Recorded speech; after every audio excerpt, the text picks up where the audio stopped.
Well, that was a track called The Omega from Debackliner, a band hailing from Marseille in France, and this is their debut album.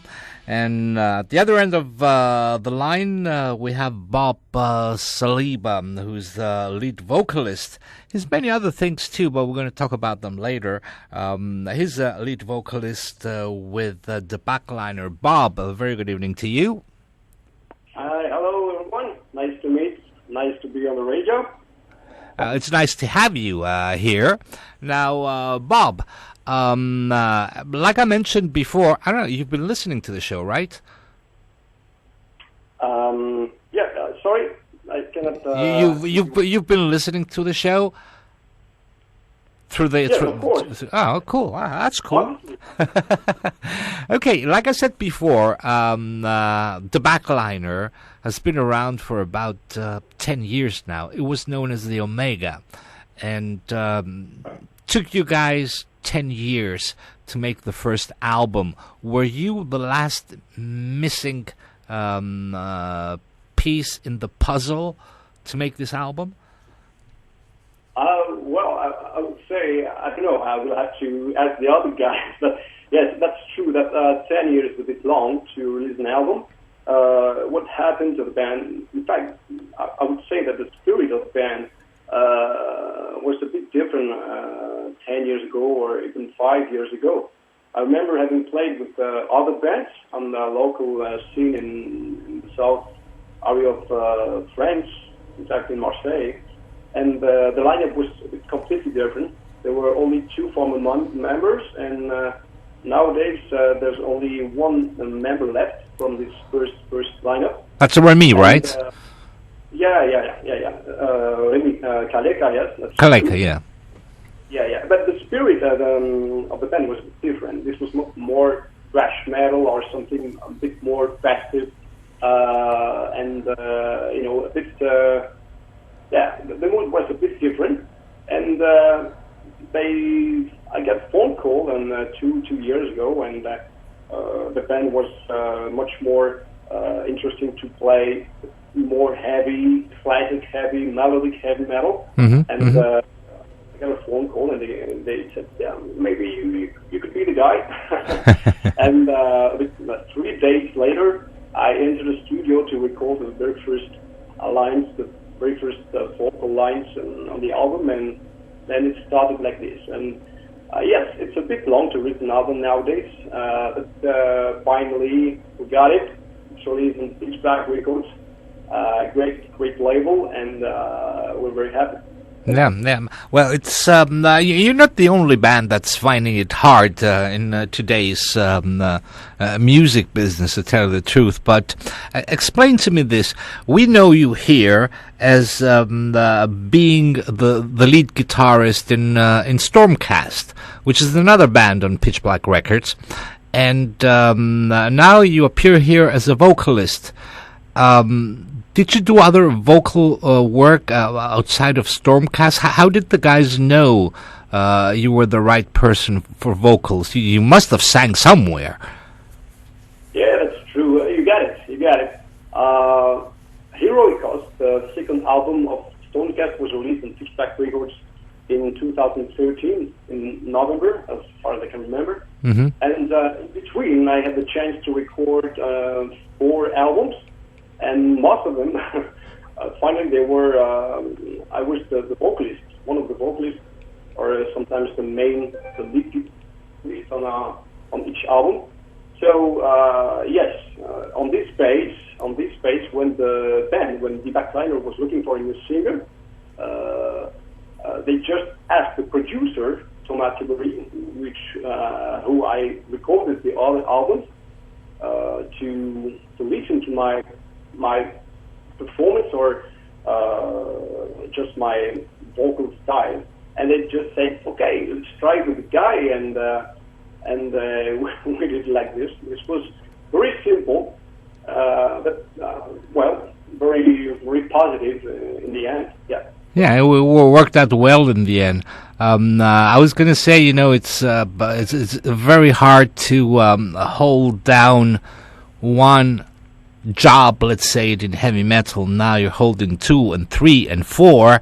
How do you deal with that thing? Even here in France, the guys always asking me this question. But you're true. It's a matter of organization, I would say. First of all, it's a matter of passion. I like to share with my bandmates, which they are great people. I must say, very great guys. In all my bands, some of the bands are much more studio projects than touring bands, so it helps me to have a kind of agenda. Could be okay. I can make it. So it's a matter of organization, most of all, and all the guys, all my bandmates know about my situation, and they are very understanding. Yeah, understanding. Very well accepted, and as soon as I'm here, I'm present for each gig or each studio project, and everything works well. It's very cool. Yeah. So the album just released. Listened to it. Actually, we featured the album a couple of weeks ago here in the show, and it's very refreshing to hear the. It's a sort of I would say a traditional metal style, but presented in a more modern way. The sound of the album. Was that a conscious decision to have this sound, or it came out because of who the members of the band are? That's a good question. Yeah. Finally, I would say about the album. Basically, was much more, as I said, thrash-oriented. And when the band entered the studio, they recorded all the instrumentals without having in mind that they would change the singer at the time. So this was a kind of challenge. We didn't really know that the voices would be very different, no harsh vocals, but through heavy style. So it was in the same time. The situation was like this, and with the help of our producer, again, Thomas Thibéry, he did a very great job on this album because he knew very well that we had to merge things, and he's very talented as a producer, as a musician as well, and he helped us very well to find the best sound for the band. The best sound for this album, yes. Because my vocals are mainly traditional, heavy metal, melodic. We wanted to bring something, a bit more modern, not classical album of traditional heavy metal. This is what we grew up with, traditional heavy metal. Yeah, of course. Of bands such as Iron Maiden, I would say, and I wrote something a bit different. I'm a true fan of ARC music, for instance, Symphony X, Arion as well. Much more a bit progressive. We don't progressive music in this album. Maybe the song The Omega that was a bit more longer than the others. So we wanted to merge all our ways of our views, our influences. At the work of Thomas, again, the producer, was great to merge all these things to keep on the spirit of the traditional heavy metal and to release an album with a much more modern sound. We are quite happy of this result. Yeah. Well, you should be, and I think one of the most relieved persons in Marseille must be Remy Kaleka. Finally, the album is out. Yeah, Remy. But they were the guys. I'm a bit older than some of the guys, but the former members of the lineup and Remy, which is the latest one to stay, to remain a fan today, is still very young. I would say started to work out, 20 years old or something, maybe younger than that. So maybe the guys were not so. It was not an emergency tourism album at the time, but it's true. That's true that years came out and years passed before our eyes, we should say. But he's quite very happy to handle the album in the hands, to put it, on a hi-fi, and it's a pleasure. It's a pleasure also for the other guys in the band. Eric came in the band a couple of months before me in the band, the guitar player, the other guitar player, and we had to change.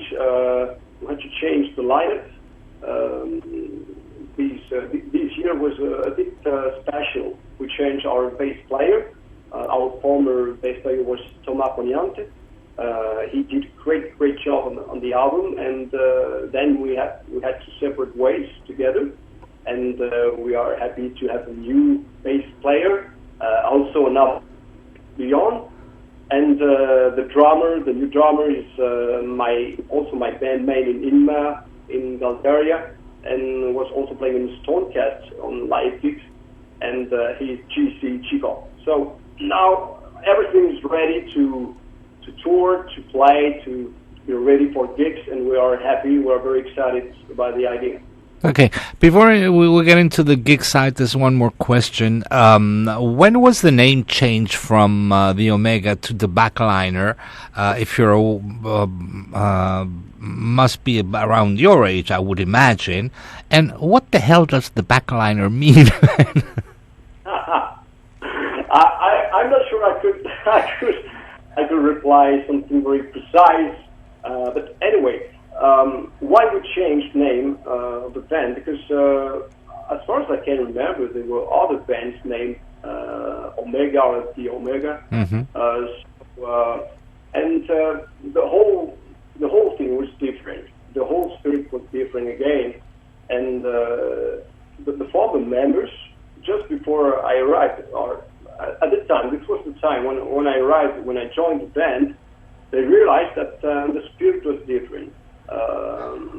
Priorities were different in terms of influences. We wanted to play different music, much more melodic, much more heavy melodic, with works on harmonies, especially on vocals.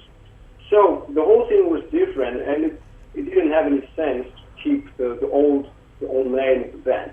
So we changed for Debackliner, and I may say that the name Debackliner is a result of a kind of trip or something, a plaisanterie, as I'm saying in French, a joke, a kind of joke. And we kept the name. It sounded very well. It's a composite name. All right, invented the name. No real signification or true meaning. It's something. We wanted to keep something funny and easy to keep in mind. For it depends on the people.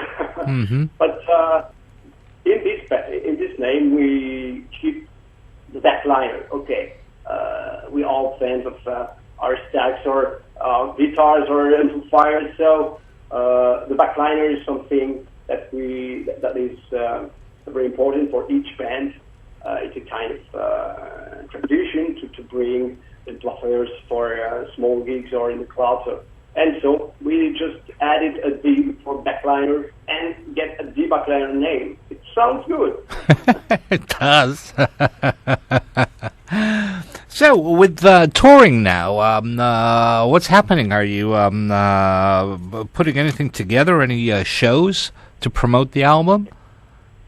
Of course, yes, we have to promote the album, and just before the album was released, and maybe 1 year before, we were asked to open for in our area for Blaze Bailey, which was the lead singer of Iron Maiden.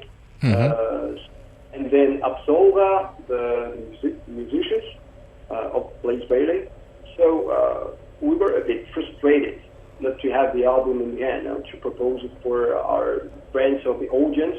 Yeah. And so today the situation is different. We have some great chronicles on the internet, on websites, on some magazines everywhere in the world, thanks to the great job of the Pitch Black Records team. We have good chronicles in Australia, in Spain, in Spanish-speaking countries, in Europe. So we are ready to play on gigs and to tour. And hopefully we will have the chance to play in Cyprus. Why not? I hope. Yes, it will be a great idea. And the first gigs will begin in January, hopefully. We already have some gigs planned, and it will be the beginning of it all. Hopefully. I think we should try to persuade Pitch Black Records to have a Pitch Black Records festival here in Cyprus. So you can come here with your many bands and play, It will be a pleasure. It will be a pleasure, yeah, of course, yeah. So how hard is it these days to keep a band going? The music business has changed so much in the last year, and what with the internet and with streaming and everything, really, how hard is it? It's true. The main thing is, I think, motivation and passion of the style of this kind of music. That's true. I remember when we released the first the Stone Cat album 3 years ago. Even at the time, and even before that, 2 days after the release, we can find the album everywhere on the internet. People can download it for free. So it's very hard to sell. I think nothing is impossible, but it's a matter of passion. We are deep into this kind of music. We really want to do it. And this kind of passion also for the labels, for the teams all around us, because the only way for us nowadays, one of the main ways to sell CDs is when we meet people, we shake hands after a gig. From our point of view, as a band, as artists or musicians, that's the main way to share our music with people and to sell CDs. So we have to keep the flame, as all the guys say. It's even harder for much more famous bands. So for us, we are playing underground bands. It's a bit harder, of course. It's much harder, but we keep the flame. We want to keep the flame. That's the way. Well, we wake up in the morning, and our reason to wake up is to play this music, is to compose, is to create new albums, to propose new themes, and to share a new thing with the guys, with the audience, with all our friends around, Europe and where we have the chance to play. So we have to stay true, straight, because if you want to do this for money or for fame or something else, that's just not the right way to think. Honestly, that's not the right way. So, this is the heavy metal scene. This is a bit harder, but we want to play. We want to record albums and to play this music. Definitely. Yeah. I will keep that. It's the path. I think with every band out there, it's the passion for this music that keeps them going with all the odds stacked against them.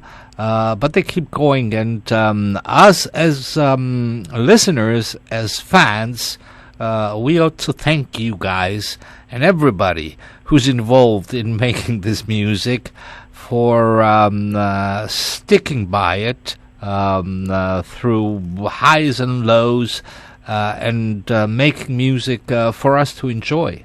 And we want to thank you for that, for doing that. And we have also to thank you guys, because thanks to you, we can talk about it. We can play our music all around on radios, on your radio, which is a great opportunity for us. So we are.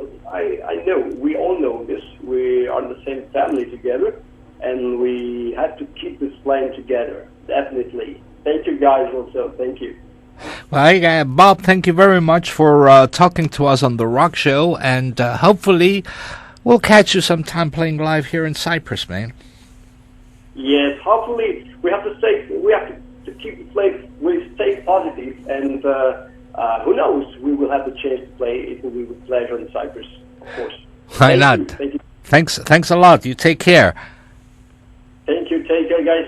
Okay, so we're gonna play another track from the brand new Debackliner album, the debut album. This is a track that's, it's weird. You go back and listen to it again, and, it sort of sticks with you in a weird sort of way I cannot explain. It's Jolly Roger.